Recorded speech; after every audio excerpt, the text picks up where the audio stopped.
En la Europa medieval, los castillos se alzaban sobre el paisaje como gigantes de piedra y mortero. Sus imponentes torres y gruesos muros dominaban el campo circundante por millas. Desde la distancia, estas fortalezas parecían magníficas, símbolos de poder, riqueza y seguridad. Los estandartes ondeaban desde sus almenas, caballeros montados galopaban a través de enormes puertas y el humo se elevaba desde las chimeneas. La imaginación popular pinta estas estructuras como lugares románticos donde galantes caballeros cortejaban a nobles damas, donde reinaban el honor y el valor, y donde la vida transcurría con pompa y esplendor. Sin embargo, esta visión pintoresca oculta una verdad más dura. ¿Cómo era realmente vivir dentro de estas fortalezas de piedra? En este video, descubrirás los peores lugares para vivir en un castillo medieval. Espacios donde el frío se filtraba en los muros de piedra durante todo el año, donde el hedor era tan abrumador que incluso la gente medieval se quejaba amargamente. Exploraremos cámaras estrechas y superpobladas, donde la privacidad era una mera fantasía, y revelaremos los trabajos peligrosos y humillantes que los sirvientes del castillo soportaban a diario. Desde mazmorras espeluznantes y cámaras de tortura donde los prisioneros eran literalmente olvidados, hasta condiciones higiénicas repugnantes que asquearían a cualquier persona moderna, esta exploración eliminará el barniz romántico. Verás lo que sucedía cuando un asedio convertía condiciones ya miserables en pesadillas absolutas. Y comprenderás por qué los castillos medievales, a pesar de su apariencia majestuosa, eran lugares fríos, oscuros y a menudo sucios, donde la mayoría sufría para que una minoría privilegiada pudiera vivir con relativa seguridad. Basándonos en evidencia histórica y testimonios de la época, separaremos el mito de la realidad y veremos a estos gigantes de piedra con una mirada completamente nueva. Antes de sumergirnos en los horrores específicos, primero debemos comprender el entorno físico básico que definía la vida en el castillo. Estas fortalezas, construidas principalmente para la defensa, no para la comodidad, sometían a sus habitantes a condiciones que hoy serían totalmente inaceptables. Los castillos medievales estaban construidos con enormes bloques de piedra, ideales para resistir asedios, desastrosos para retener el calor. La piedra tiene una propiedad térmica peculiar. Absorbe el frío del exterior y lo irradia hacia el interior con una eficiencia implacable. Estos gruesos muros, a veces de hasta 10 pies de espesor, 3 metros, no proporcionaban casi ningún aislamiento. En cambio, creaban un ambiente permanentemente gélido durante todo el año.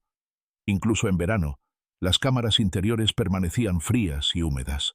Durante el invierno, el frío era cruel.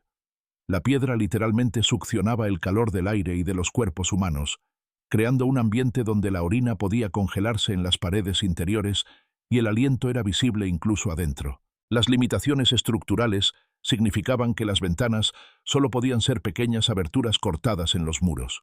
Cualquier cosa más grande comprometería la integridad de la fortaleza. El resultado eran habitaciones sumergidas en un crepúsculo eterno. Para aquellos cuyas cámaras daban al norte o yacían en las profundidades del castillo, reinaba la oscuridad total durante la mayor parte del día. Los primeros castillos ni siquiera tenían ventanas de vidrio. Ese fue un lujo que llegó más tarde, y solo para los nobles más ricos. En su lugar, eran simples agujeros en las paredes, a veces cubiertos con contraventanas de madera o tela aceitada. Cuando las contraventanas estaban abiertas para dejar entrar luz, el viento y la lluvia entraban directamente. Cuando estaban cerradas para mantener los elementos fuera, los habitantes se sentaban en total oscuridad.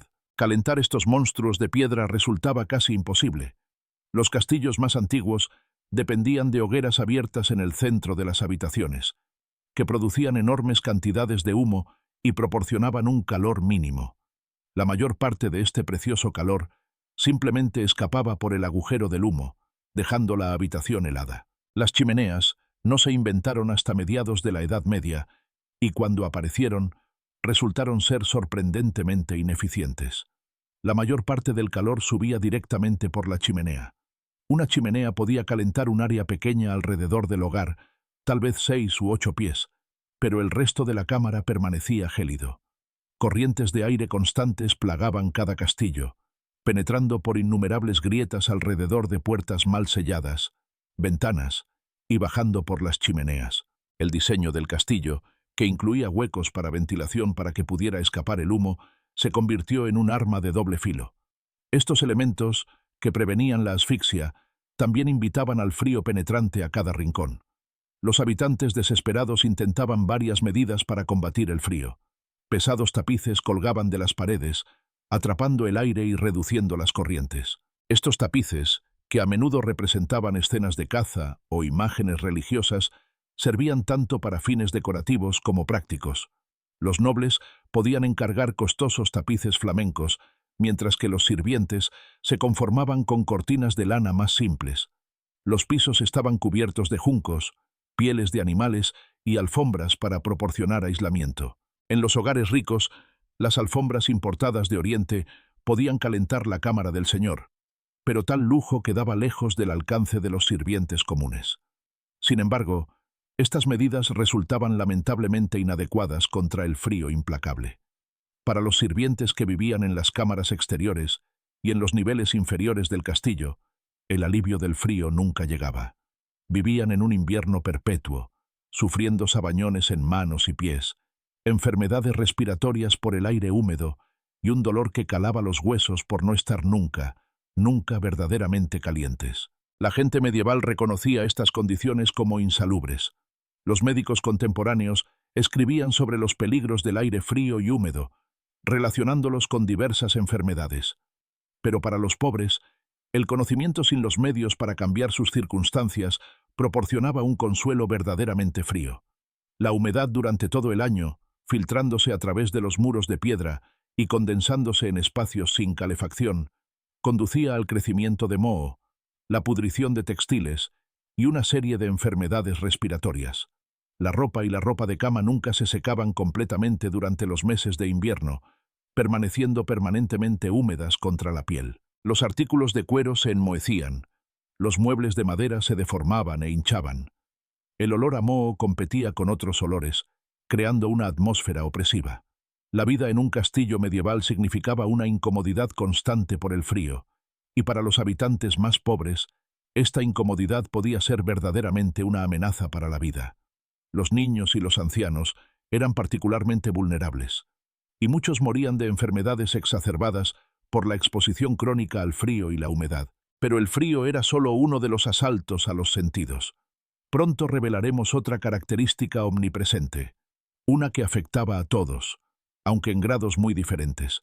La vida en un castillo medieval ha sido descrita por los historiadores como caracterizada por una estructura jerárquica, ruido, festividades y olor.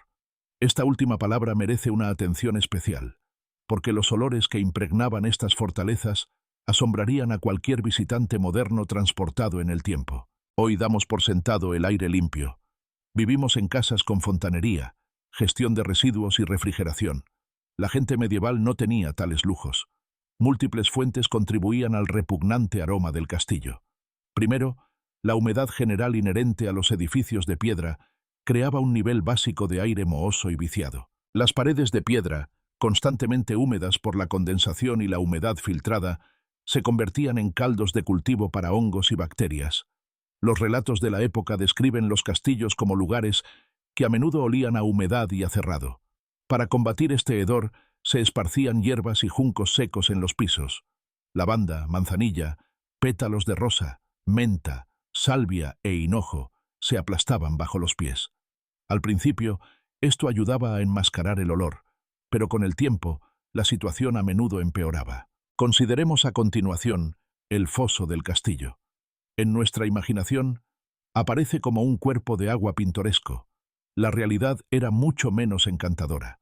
Los fosos contenían agua estancada, no renovada por ninguna corriente, asentada bajo el sol medieval. Durante los meses cálidos, esta agua se convertía en un pantano maloliente. Sin embargo, la contribución del foso al hedor general pronto empeoraría significativamente. Pronto descubriremos exactamente cómo. Cientos de personas viviendo en estrecha proximidad generaban desechos a una escala difícil de comprender. Además de los desechos humanos, que abordaremos en un momento, consideren a los animales. Los castillos albergaban caballos, perros de caza, halcones y, a veces, ganado. Los caballos por sí solos producían una cantidad asombrosa de estiércol diariamente. Los perros deambulaban libremente por todo el castillo, haciendo lo que hacen los perros donde les placía.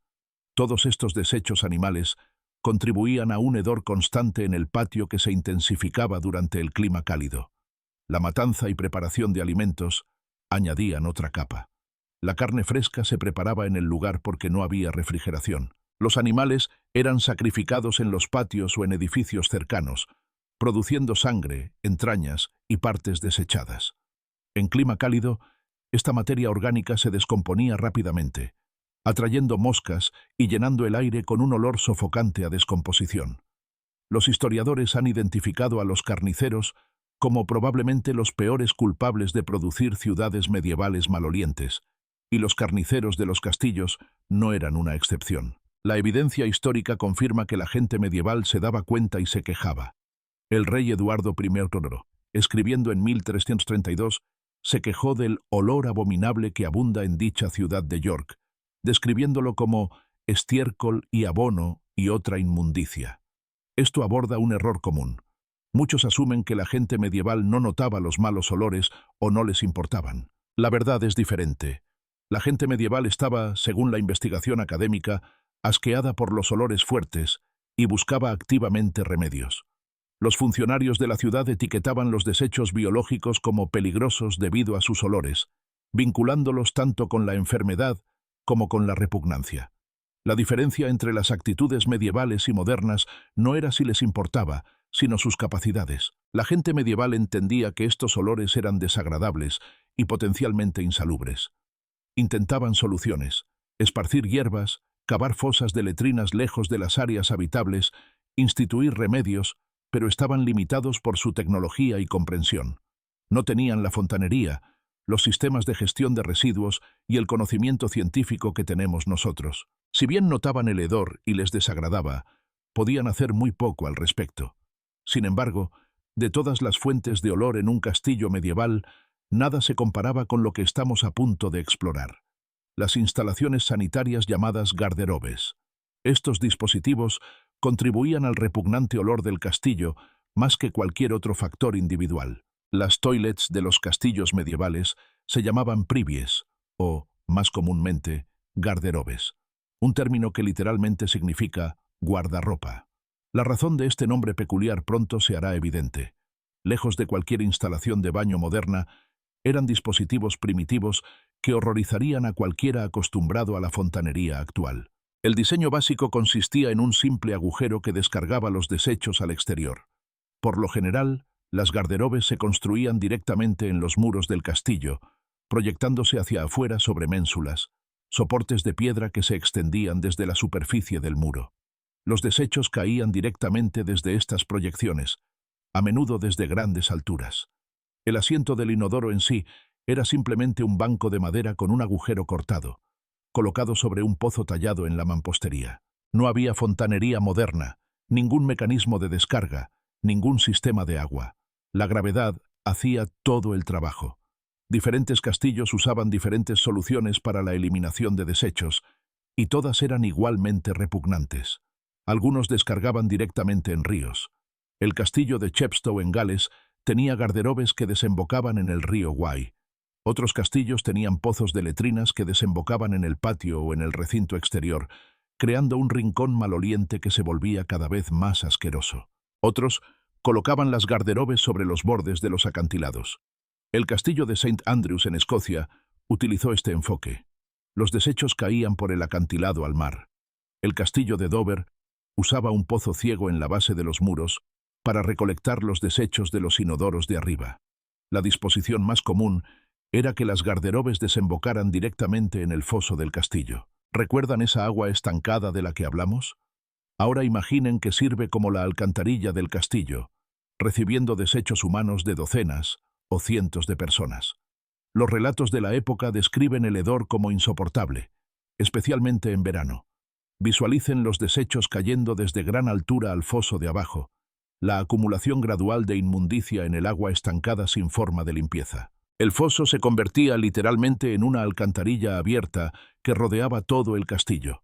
Para cualquiera cuyas cámaras dieran a la pared del foso, y los sirvientes a menudo ocupaban estas habitaciones menos deseables, el olor debía ser abrumador. En los calurosos días de verano, esta combinación creaba un miasma que hacía que respirar cerca del foso fuera verdaderamente desagradable. La privacidad en estas instalaciones era un privilegio exclusivo de los nobles de más alto rango. Para todos los demás, usar el baño significaba realizar asuntos íntimos a la vista de otros. La mayoría de las garderobes consistían en largas filas de bancos colocados uno al lado del otro, sin nada que separara a los usuarios. Imaginen una fila de bancos de madera, cada uno con un agujero, alineados sin la mínima privacidad. Sirvientes y habitantes de menor rango del castillo se sentaban hombro con hombro, conversando o ignorándose mutuamente a propósito, mientras la naturaleza seguía su curso. Curiosamente, las garderobes servían para un doble propósito, lo que explica su nombre. La palabra garderobe proviene del francés garde, guardar, proteger, y robe, ropa, vestido. Algunos nobles creían que guardar la ropa cerca de las letrinas protegería las prendas de polillas y pulgas, ya que el amoníaco de los desechos podría repeler las plagas. Si realmente funcionaba sigue siendo objeto de debate entre los historiadores. Algunos argumentan que el amoníaco simplemente se evaporaría antes de alcanzar concentraciones efectivas. Sin embargo, esta práctica se registró en varios castillos. Tu ropa podría estar protegida de los insectos, pero ciertamente absorbería el olor característico del inodoro. Los nobles medievales aparentemente preferían el riesgo de un leve olor a amoníaco antes que las polillas se comieran telas costosas. Cuán repugnante era usar las garderobes para la persona promedio. Soportar el olor, la falta de privacidad, la proximidad a los desechos. Al menos la mayoría de la gente las visitaba solo brevemente. Pero para un grupo de trabajadores particularmente desafortunados, la garderobe y su contenido eran todo su sustento. El término gong farmer, granjero del gong, limpiador de pozos negros, proviene del inglés antiguo gang, ir, un eufemismo para usar el baño, y posteriormente para su contenido. A pesar de la terminología agrícola, estos trabajadores no cultivaban en ningún sentido convencional. En su lugar, recolectaban heces humanas de letrinas y pozos ciegos, también llamados hombres de la noche, porque realizaban su repugnante trabajo después del anochecer para minimizar la ofensa pública. Los gong farmers tenían probablemente el peor trabajo en la sociedad medieval. El trabajo generalmente requería un equipo de 3 o 4 hombres. Un desafortunado descendía al pozo para palear los desechos en cubos. Otro miembro del equipo ubicado arriba sacaba estos cubos con una cuerda. Otros trabajadores llevaban los cubos a un carro que esperaba.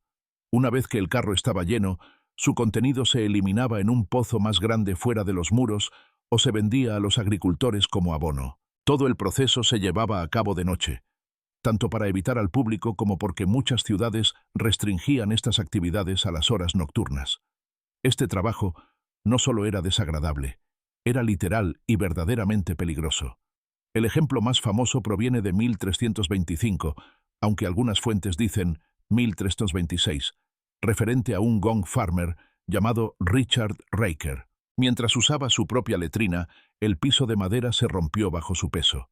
Cayó al pozo de abajo, probablemente el mismo pozo que lo contrataban para limpiar, y se ahogó en las heces. Los registros de la época documentan este incidente y los historiadores creen que la muerte de Richard no fue tan inusual como desearíamos. Varios factores hacían del gong farming un trabajo mortal. Los pozos sufrían de mala ventilación.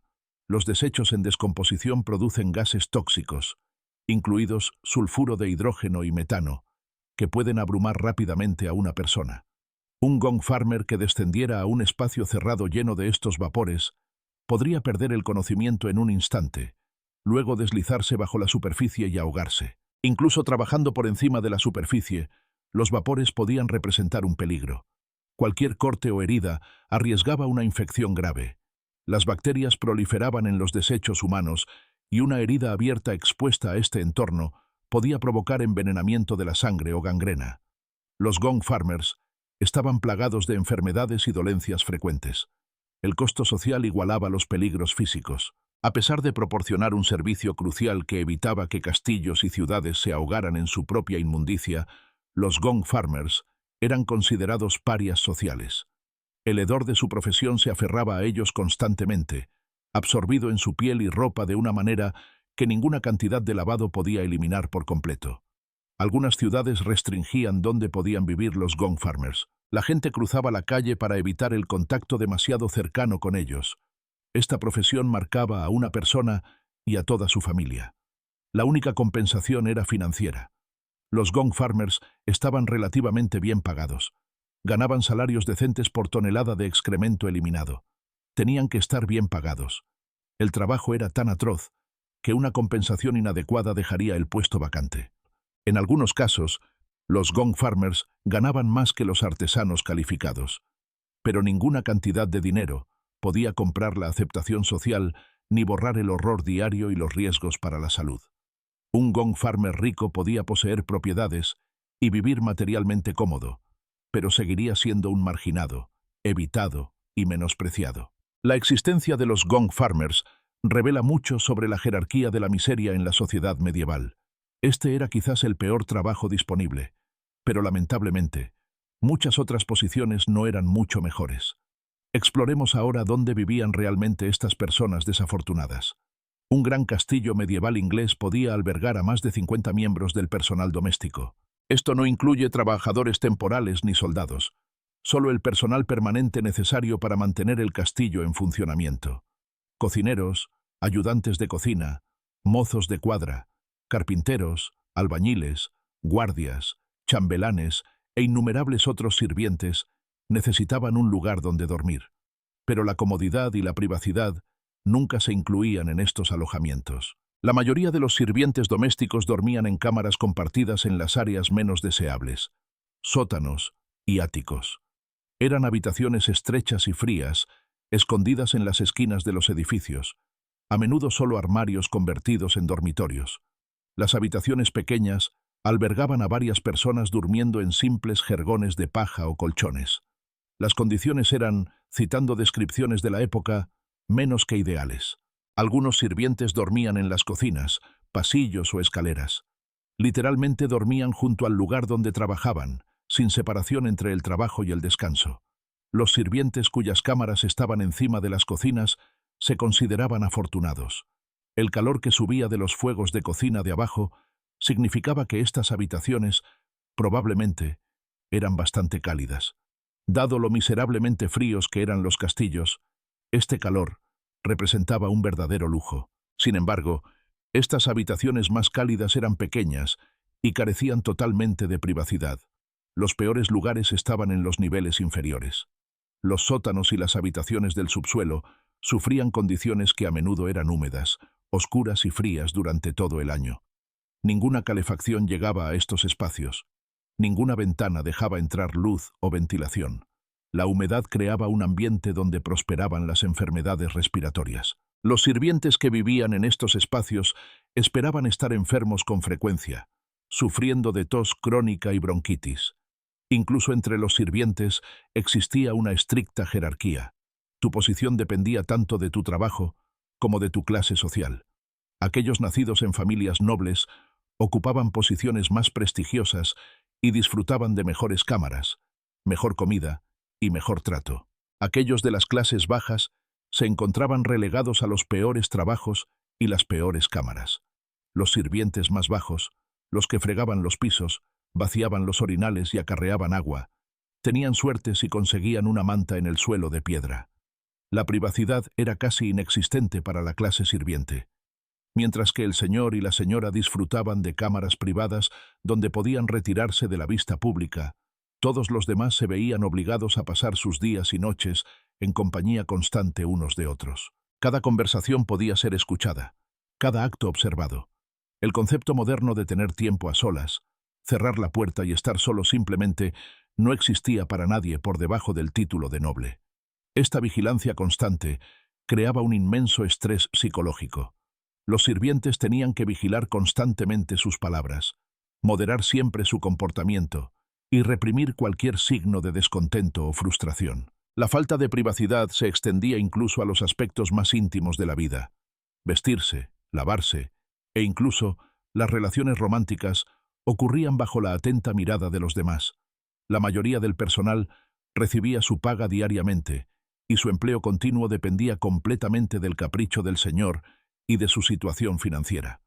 Los sirvientes más bajos podían ser despedidos inmediatamente cuando el señor del castillo viajaba, dejados a su suerte hasta que regresara, si es que regresaba.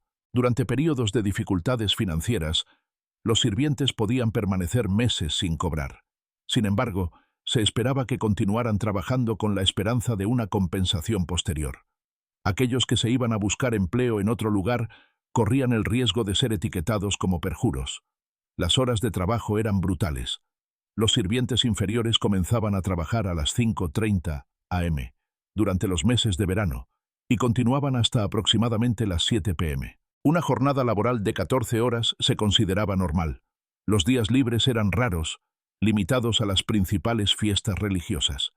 A menudo estaban sujetos a reglas estrictas y castigos severos por cualquier error. Un plato roto, una tarea realizada demasiado lentamente o un insulto percibido podían llevar a golpes o al despido.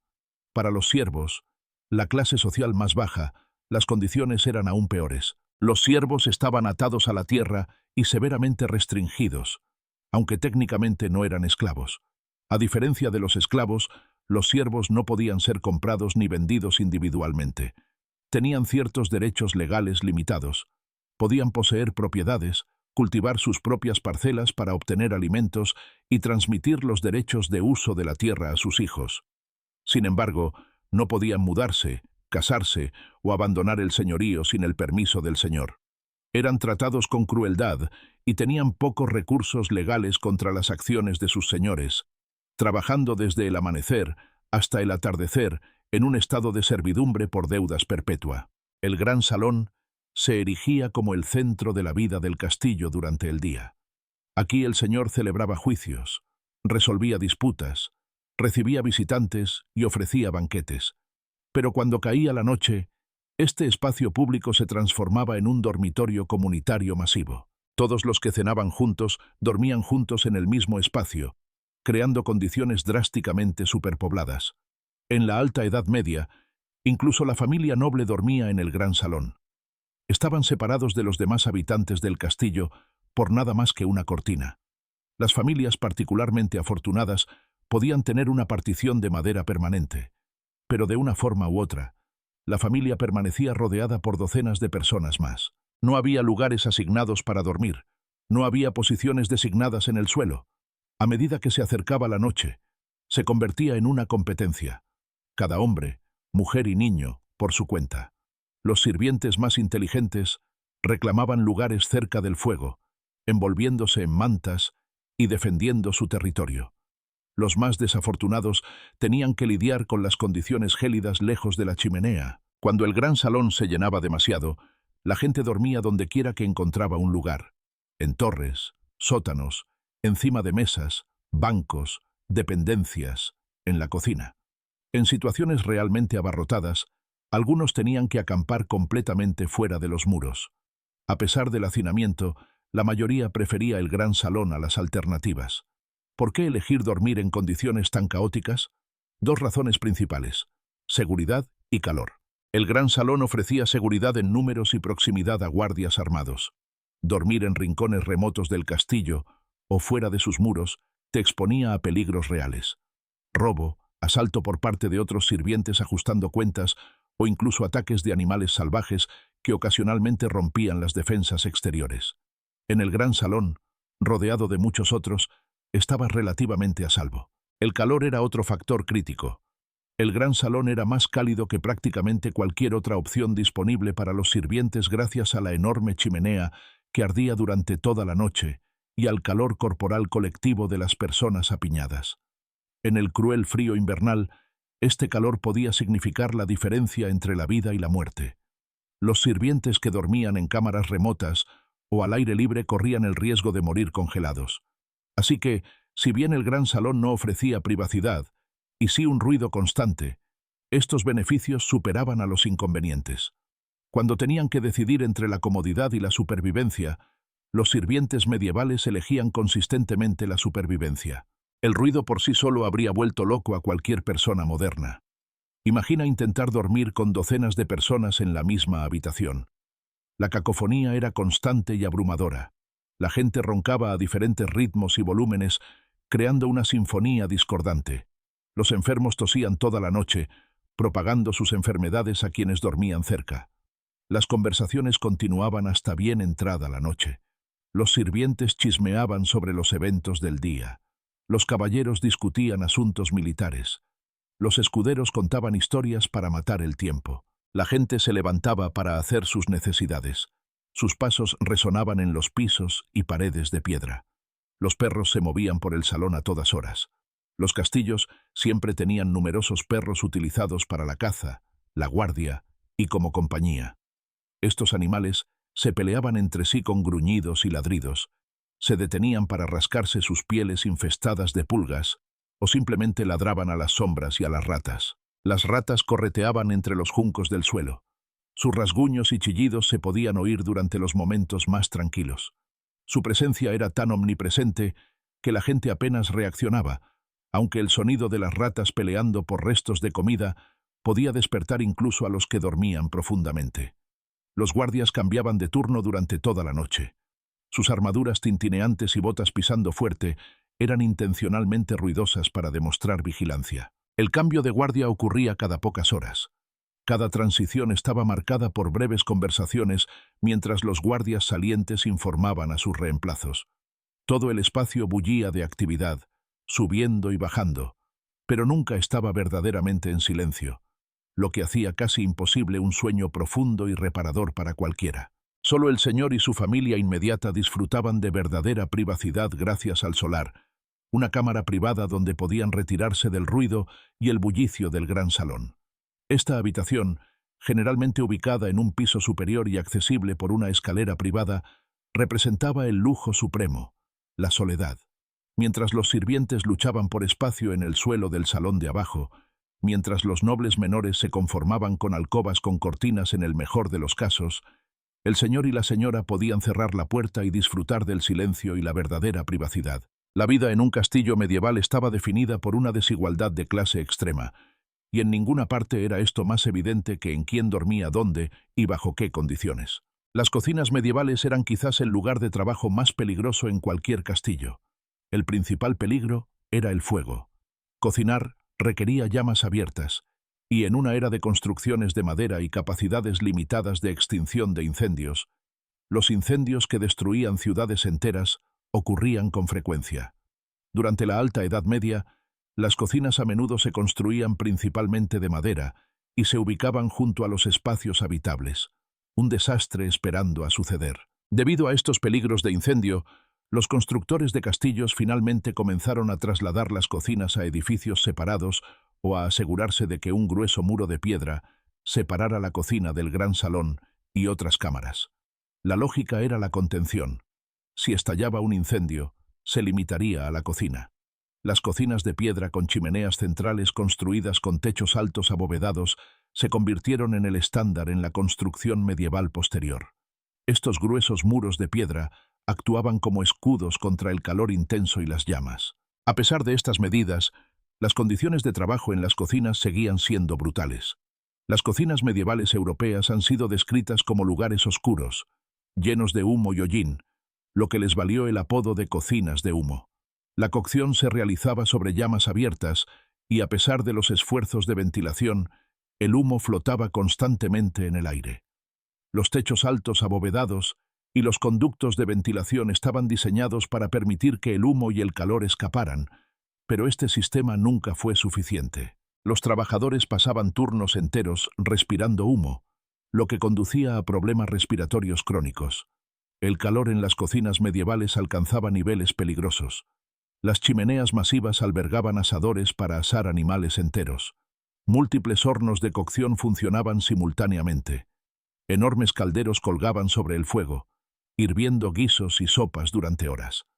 En verano, cuando las temperaturas exteriores ya subían mucho, el interior de la cocina debía ser casi insoportable. Sin aire acondicionado ni ventilación adecuada, los trabajadores laboraban a temperaturas que regularmente superaban los 38 °C. Las grandes cocinas estaban atendidas principalmente por hombres, ya que la preparación de alimentos a gran escala requería una fuerza inmensa. Girar asadores cargados con asados pesados durante horas, levantar calderos masivos llenos de líquido hirviendo, mover sacos de grano que pesaban 50 libras o más, acarrear agua desde pozos profundos cubo por cubo. Todas estas tareas requerían fuerza física y resistencia. El personal de cocina trabajaba horas extremadamente largas, y la preparación para banquetes lujosos podía significar trabajar continuamente durante varios días. Para las ayudantes de cocina, fregadoras, la vida era aún peor. Ocupaban la posición más baja en la jerarquía de la cocina, responsables de limpiar después de las comidas. Su trabajo implicaba largas horas de trabajo agotador en condiciones inmundas, manipulando desperdicios de comida, grasa y platos sucios en agua que rápidamente se volvía fétida. Imaginen fregar ollas con comida pegada y enormes calderos, con las manos sumergidas en agua mezclada con grasa animal, restos de comida y quién sabe qué más. El agua no se cambiaba con frecuencia. Se usaba y se reutilizaba hasta que se volvía tan espesa de grasa que era más un lodo que un líquido. Las fregadoras trabajaban en la parte más calurosa de la cocina, cerca de las tinas de lavado y los fregaderos, con el vapor del agua caliente haciendo que el calor ya opresivo fuera aún peor. Este era uno de los peores trabajos en el castillo. No ofrecía prestigio, un salario mínimo y absolutamente ninguna perspectiva de ascenso. Las lesiones en la cocina eran comunes y a veces graves. Las quemaduras por llamas abiertas y superficies calientes ocurrían regularmente.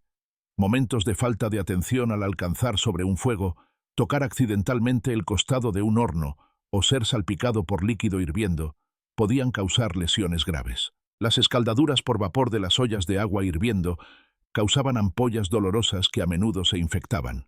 Los cortes de cuchillos y herramientas de preparación afiladas eran inevitables cuando se trabajaba rápido bajo presión para preparar comidas para mucha gente. Las lesiones de espalda resultaban del levantamiento constante de peso y de estar de pie durante mucho tiempo sobre pisos de piedra. Los efectos acumulativos de inhalar humo durante años causaban daños permanentes en las vías respiratorias. Algunas lesiones eran menores y sanaban rápidamente. Otras resultaban permanentemente incapacitantes, poniendo fin a la carrera de un sirviente y dejándolo en la indigencia. En una era anterior a los antibióticos o al cuidado adecuado de heridas, incluso los cortes pequeños podían infectarse y provocar envenenamiento de la sangre o gangrena. Por terribles que fueran las condiciones para los vivos, al menos tenían esperanza. Para los prisioneros en las mazmorras del castillo, incluso esa débil esperanza era un lujo que no podían permitirse. Las mazmorras estaban ubicadas en las partes más oscuras y profundas bajo el castillo, situadas deliberadamente en los lugares más remotos y aislados. Estos espacios, a menudo tallados en la roca bajo los cimientos del castillo, eran fríos, húmedos y totalmente oscuros. Ninguna luz natural llegaba a estas profundidades. Los prisioneros existían en una oscuridad perpetua. El encarcelamiento medieval funcionaba de manera diferente al encarcelamiento moderno.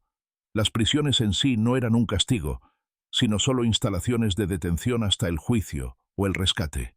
La mazmorra te mantenía seguro hasta que pudieras enfrentarte a la justicia o hasta que tu familia pagara por tu liberación. Sin embargo, el corto plazo podía durar meses o años.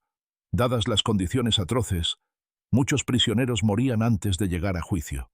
Las cámaras de prisión construidas específicamente se volvieron cada vez más comunes después del siglo XII.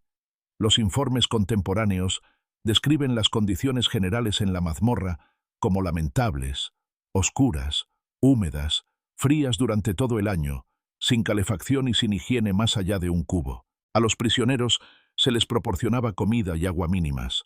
A menudo se les dejaba con cadenas o grilletes. Las enfermedades respiratorias y las dolencias proliferaban. Sin embargo, por horribles que fueran las mazmorras estándar, palidecían en comparación con el horror supremo de la oubliette. El nombre proviene del francés oublier, que significa olvidar, y eso es exactamente lo que les sucedía a los prisioneros que eran puestos allí. Una oubliette era una habitación de sótano accesible solo por una escotilla en un techo alto. Eran espacios pequeños a los que se accedía desde arriba bajando al prisionero con una cuerda. La tortura física comenzaba inmediatamente. Estaba diseñada deliberadamente para que el prisionero no pudiera pararse derecho ni acostarse cómodamente. La única opción era agacharse en una posición dolorosa. Con el tiempo, los músculos en esta posición contorsionada comenzaban a bloquearse. El espacio mismo funcionaba como un instrumento de tortura. La tortura psicológica igualaba a la física. Imaginen ser bajados con una cuerda a la oscuridad total. La cuerda se retira. La escotilla se cierra. Ahora están en completa negrura. No en la oscuridad de una noche sin luna, sino en la oscuridad absoluta. No sigue ningún otro contacto humano. Ninguna forma de escapar. Ninguna forma de pedir ayuda. Ninguna noción del paso del tiempo. Muchos prisioneros enloquecían antes de morir. La muerte llegaba al final por hambre, deshidratación, exposición al frío o enfermedad. Una nota importante. Los investigadores modernos han descubierto que muchas cámaras identificadas como oubliettes probablemente no se usaron para este propósito. Algunas eran en realidad cisternas de agua, otras eran letrinas. Sin embargo, los registros históricos confirman que algunos espacios que coinciden con esta descripción se utilizaron efectivamente para encarcelar y matar personas. Cada castillo medieval también enfrentaba la amenaza constante de ratas y otras plagas. Eran ambientes lúgubres, oscuros y húmedos, con innumerables escondites, abundancia de restos de comida y muchos puntos de entrada. Las ratas eran compañeras constantes en los castillos medievales. La rata negra había estado presente en Europa desde la época romana, pero la población de ratas creció gradualmente desde la Alta Edad Media. Desde el siglo XI hasta el XIII, las poblaciones de ratas se volvieron significativas. Las ciudades medievales estaban superpobladas, eran insalubres y estaban fuertemente infestadas de ratas, y los castillos no eran una excepción. Estas ratas representaban graves riesgos para la salud, propagando enfermedades como el tifus y la peste. La conexión se mostró drásticamente durante la peste negra entre 1347 y 1351. Las ratas negras sirvieron como los principales vectores de la bacteria Yersinia pestis, transmitida por pulgas, aunque algunas investigaciones recientes sugieren que las pulgas y los piojos humanos pueden haber jugado un papel más importante de lo que se pensaba anteriormente. La peste mató a un estimado de 25 a 50 millones de personas solo en Europa, lo que representa del 30 al 60% de toda la población europea. En toda Eurasia, las estimaciones del número de muertos oscilan entre 75 y 200 millones de personas. Cuando la peste llegaba a un castillo, la estructura se transformaba de una fortaleza protectora en una trampa mortal potencial. El espacio cerrado significaba una rápida propagación de la enfermedad. Las ratas que vivían en las paredes y bajo los pisos transportaban pulgas infectadas. Una vez que la peste entraba en el castillo, era casi imposible detenerla. Ni siquiera los nobles en sus cámaras privadas estaban a salvo. Además de las ratas, los castillos albergaban muchas otras plagas. Había ratones por todas partes. Piojos y pulgas infestaban a personas y animales. Dado el baño limitado y la convivencia cercana, casi todos portaban algunos parásitos. Las chinches se escondían en la ropa de cama y los muebles. Las moscas pululaban en los meses cálidos. Las polillas atacaban los textiles almacenados y el grano. Las cucarachas correteaban por las cocinas y áreas húmedas. Los intentos de controlar las plagas resultaron en gran medida infructuosos. Se contrataba a cazadores de ratas para atrapar y matar plagas, exponiéndose regularmente a enfermedades, pero nunca podían seguir el ritmo de la tasa de reproducción. Se tenían gatos para cazar ratones y ratas, pero ni siquiera docenas de gatos podían controlar la población. La gente medieval simplemente tenía que aceptar las plagas como parte de la vida cotidiana. Los castillos fueron diseñados para resistir asedios. En circunstancias ideales, un castillo bien preparado con una guarnición adecuada podía resistir un asedio durante meses o incluso años. Pero esta capacidad defensiva tenía un precio enorme para quienes estaban atrapados dentro. El asedio de guerra a menudo se trataba más de hambre que de ataque directo. El bloqueo y la inanición ofrecían una alternativa más segura, aunque más lenta. La estrategia era simple: evitar que alguien o algo entrara o saliera del castillo. Finalmente, los recursos de los defensores disminuirían, provocando hambre y enfermedades. Los castillos podían almacenar suministros con anticipación, pero estos no duraban para siempre. Los asedios decididos por hambruna podían durar 6 meses, un año o más. A medida que los suministros disminuían, las condiciones de vida empeoraban proporcionalmente. El racionamiento se reducía repetidamente.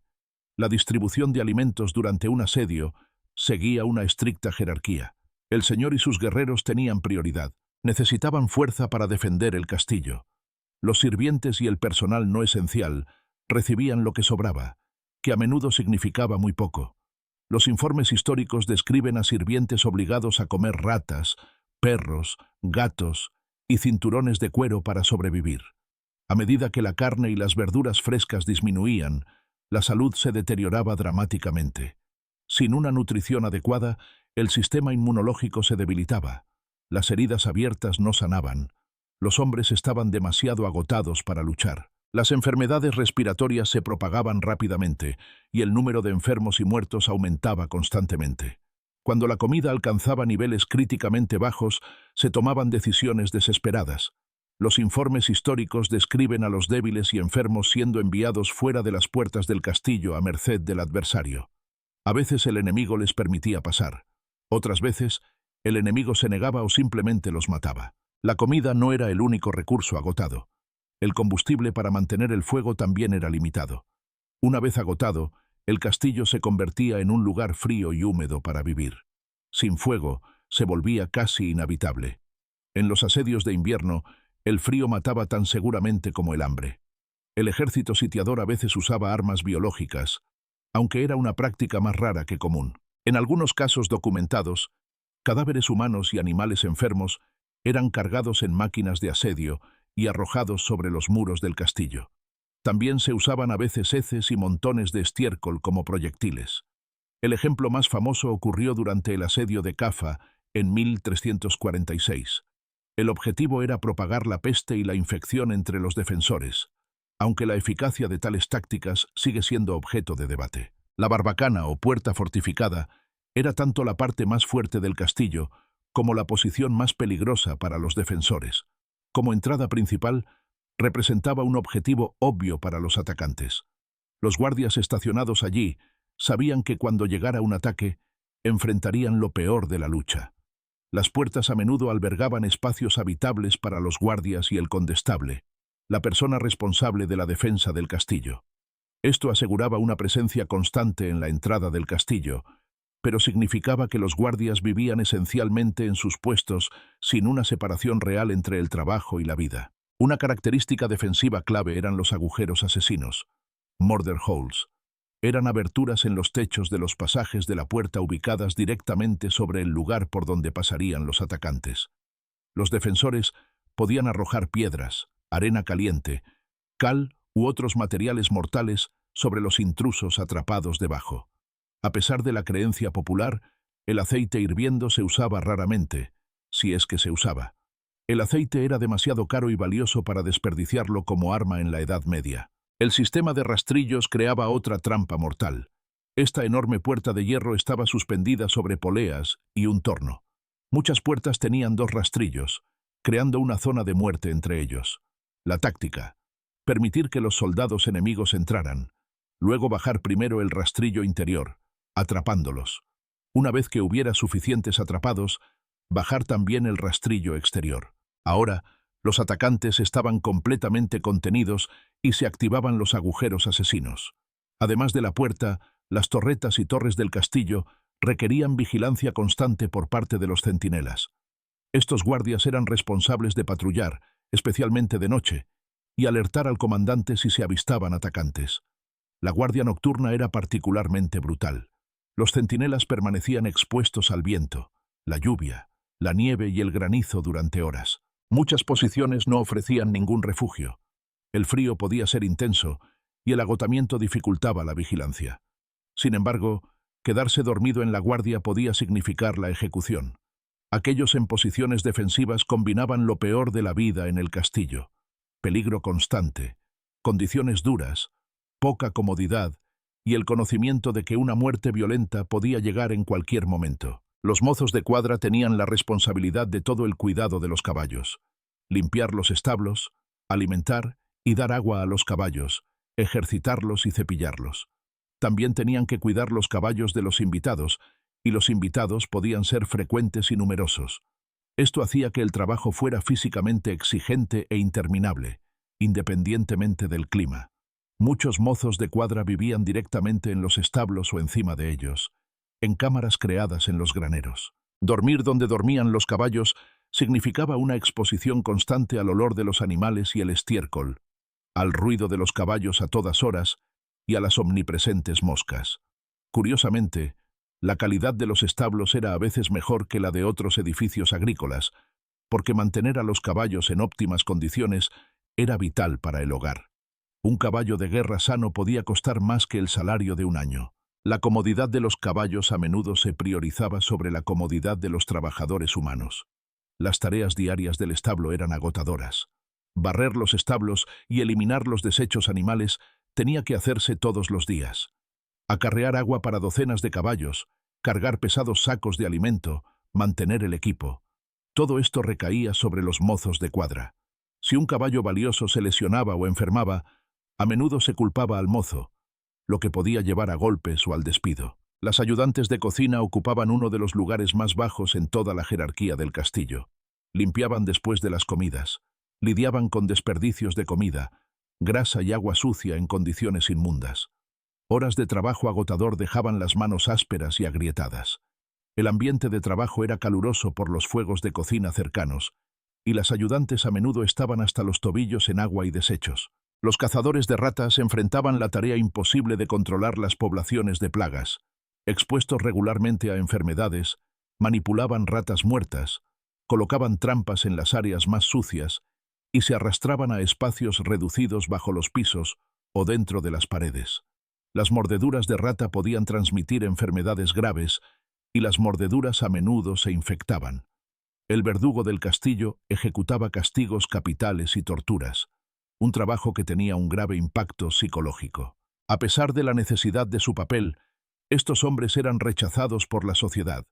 A veces estaban bien pagados, pero ninguna cantidad de dinero podía comprar la aceptación social. Todas estas posiciones compartían características comunes: largas horas de trabajo, condiciones duras, salarios bajos o nulos, poco respeto, trabajo peligroso o humillante y ningún camino hacia el ascenso. El castillo medieval funcionaba sobre las espaldas de estos trabajadores. Su sufrimiento permitía el estilo de vida que disfrutaba la nobleza. Hemos recorrido los peores lugares de los castillos medievales, desde las gélidas cámaras de los sirvientes hasta las repugnantes garderobes, desde las mazmorras infestadas de enfermedades hasta las peligrosas posiciones defensivas, desde el trabajo agotador hasta el empleo humillante. En todas partes, un hilo conecta cada lugar horrible y trabajo miserable. El sufrimiento de la inmensa mayoría que vivía dentro de los muros del castillo. La imaginación popular sigue llena de ideas románticas sobre los castillos. Caballeros con armaduras brillantes, grandes banquetes, caballerosidad y honor. Estas imágenes no son del todo falsas. Tales momentos ocurrían para la minoría privilegiada en la cima, pero para la mayoría, la realidad era fría, oscura, maloliente, superpoblada y verdaderamente peligrosa. Por cada noble que vivía con relativa comodidad y seguridad, había docenas de sirvientes que soportaban condiciones duras que, según los estándares modernos, se considerarían inhumanas. La vida en un castillo medieval estaba definida por una desigualdad de clase extrema. ¿Quién sufría más? La respuesta es inequívoca. Las clases bajas soportaban prácticamente toda la carga. Sirvientes temblando en cámaras estrechas y gélidas, gong farmers arriesgando la muerte en pozos de excremento, trabajadores de cocina quemándose mientras respiraban humo, mozos de cuadra durmiendo en graneros, prisioneros olvidados en oubliettes. Todo esto para que los nobles pudieran vivir seguros y con relativo lujo. Cuando los visitantes modernos visitan hoy las ruinas de los castillos, ven restos románticos, impresionantes muros de piedra, torres imponentes, lugares pintorescos. Pero deberíamos recordar el costo humano. Miles de personas vivieron vidas de silenciosa desesperación dentro de estos muros. Su sufrimiento ha sido olvidado en nuestra idealización de la Edad Media. Merecen ser recordados también. Mirando hacia atrás desde nuestra perspectiva moderna, tenemos mucho por lo que estar agradecidos. Disfrutamos de fontanería, calefacción, privacidad y derechos laborales. Cosas que la gente medieval no podía imaginar. Es notablemente fácil dar por sentado nuestros cómodos hogares con aire acondicionado, nuestra agua limpia, nuestras camas calientes en habitaciones privadas, nuestro espacio personal. Tenemos sistemas de alcantarillado en los que nunca pensamos. El progreso de las condiciones medievales a la vida moderna representa una mejora extraordinaria en el bienestar humano. El castillo medieval nos enseña más que solo sobre el progreso tecnológico. Revela el progreso social, el creciente reconocimiento de que todas las personas merecen comodidades básicas, condiciones de trabajo seguras, arreglos de vida higiénicos y privacidad. Estas no eran preocupaciones de la nobleza medieval. A lo largo de los siglos siguientes, estas condiciones comenzaron a reconocerse gradualmente como necesidades humanas básicas, no lujos. Sin embargo, debemos reconocer que algunas cosas no han cambiado tanto como desearíamos. La desigualdad de clase todavía existe. Algunos todavía viven con inmensa comodidad mientras otros sufren. Algunos todavía realizan trabajos peligrosos y humillantes por bajos salarios. El castillo medieval sirve como un espejo que nos muestra cuán lejos hemos llegado en la solución de estas desigualdades y cuán lejos aún tenemos que ir. Comprender esta dura realidad no disminuye la importancia histórica ni la significación arquitectónica de los castillos. Siguen siendo estructuras notables que merecen ser visitadas, estudiadas y preservadas. Los castillos representan logros de ingeniería extraordinarios, pero debemos verlos con ojos claros, no a través de la lente teñida de rosa de la fantasía. Debemos recordar a los seres humanos que realmente vivieron allí. La próxima vez que visites un castillo medieval, no solo admires los muros y las torres, piensa también en el sirviente temblando en la habitación del ático. Piensa en el gong farmer descendiendo al pozo, arriesgando la muerte. Imagina al trabajador de cocina respirando humo todo el día. Recuerda al guardia de pie en la vigilancia nocturna bajo el viento helado. Considera al prisionero olvidado en la celda oscura de abajo. Sus historias también merecen ser recordadas. Gracias por acompañarme en esta exploración de la vida en un castillo medieval. Espero que esto te haya dado una nueva perspectiva sobre estas estructuras históricas. Si has disfrutado de este viaje al pasado, te agradecería que le dieras me gusta a este video. Por favor, compártelo con otros interesados en la historia medieval. Suscríbete para más contenido histórico que busca comprender el pasado tal como fue realmente. Deja un comentario y dime qué aspecto de la vida en el castillo te sorprendió más. ¿Qué otros temas de la historia medieval te gustaría explorar? La historia no son solo fechas y batallas, reyes y conquistas. Es la experiencia humana en toda su complejidad. Tanto la grandeza como el sufrimiento, tanto los logros como los costos. El castillo representa tanto un logro magnífico como el sufrimiento necesario para construirlo y mantenerlo. Al comprender la imagen completa, honramos a quienes nos precedieron. Recordamos no solo a los señores victoriosos, sino también a los sirvientes olvidados. Reconocemos no solo la impresionante arquitectura, sino también el precio humano que exigió. Y así apreciamos mejor el mundo que hemos construido y el progreso que nos separa de esas fortalezas de piedra frías, oscuras y malolientes, donde la mayoría sufría para que unos pocos pudieran vivir seguros.